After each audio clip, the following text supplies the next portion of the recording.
1962 മുനിസിപ്പാലിറ്റിയായി കേരളത്തിൽ വന്ന കോഴിക്കോട്, അതിന് 5 വർഷം ശേഷം പിറന്ന കുഞ്ഞാണ് കൊച്ചി. പക്ഷെ അവിടെ മെട്രോ ആയി, അവിടെ IT പാർക്കായി, അവിടെ മറൈൻ ഡ്രൈവായി തുടങ്ങി അവിടെ വ്യവസായ വാണിജ്യ മേഖലകളിലെ പോക്ക്. കേരളത്തിലെ പല ജില്ലകളിൽ നിന്നും ആളുകൾ കൊച്ചിയിലേക്ക് മൈഗ്രേറ്റ് ചെയ്യപ്പെടുകയാണ്, അല്ലെങ്കിൽ അവർ ആഗ്രഹിക്കുകയാണ് പഠിക്കാനും ജോലി ചെയ്യാനും ഒക്കെയുള്ള സൗകര്യം. എന്തുകൊണ്ട് കോഴിക്കോടിനായിക്കൂടാ? അപ്പം നമ്മുടെ ഇന്ത്യയിലേക്ക് വാസ്കോ ഡ ഗാമ ആദ്യം വന്നത് കോഴിക്കോട്ടേക്കാണ്, കൊച്ചിയിലേക്കല്ല.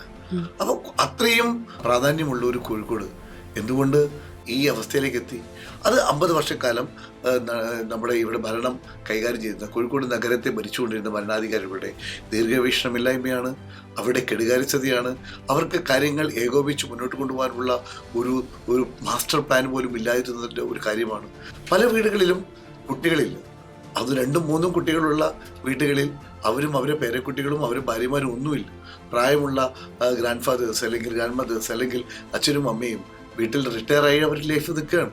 ഇങ്ങനെ പോയാൽ കുറച്ചു കാലം കൂടി കഴിഞ്ഞാൽ നമ്മളൊരു വൃദ്ധ നഗരമായി കോഴിക്കോട് മാറും. ഞാൻ ചോദിച്ചു, എന്താണ് ഒരാളെങ്കിലും ഇവിടെ നിർത്താമായിരുന്നില്ലേ? പലരും എന്നോട് തിരിച്ചു ചോദിച്ചൊരു ചോദ്യമുണ്ട്, വക്കീലെ നിങ്ങൾ എന്ത് സൗകര്യമാണ് ഞങ്ങൾക്ക് ചെയ്തു തന്നത്? കുട്ടിക്ക് പഠിക്കാൻ സൗകര്യം ചെയ്തു തന്നു? ഇല്ല.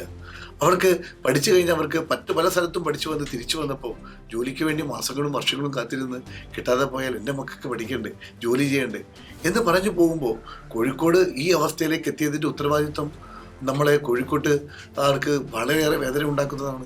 അത് മാറ്റിയെടുക്കണം. അതിനുവേണ്ടിയുള്ള പ്രവർത്തന പരിപാടികളുമായാണ് ഞങ്ങൾ മുന്നോട്ട് പോകുന്നത്. അതാണ് ഞങ്ങൾ UDF കൊണ്ടുവരുന്ന ഞങ്ങളുടെ പ്രകടന പത്രിക. അതാണ് ഈ പ്രകടന പത്രികയിൽ ഞങ്ങൾ ഇതെല്ലാം ചേർത്തിട്ടുണ്ട്.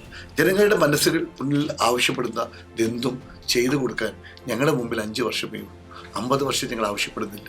50 വർഷം നഷ്ടപ്പെടുത്തിയവർക്ക് മുമ്പിൽ 5 വർഷം കൊണ്ട് അത് തിരുത്തി എഴുതി മുന്നോട്ട് കൊണ്ടുപോകണമെന്നാണ് ഞങ്ങൾ ആഗ്രഹിക്കുന്നത്.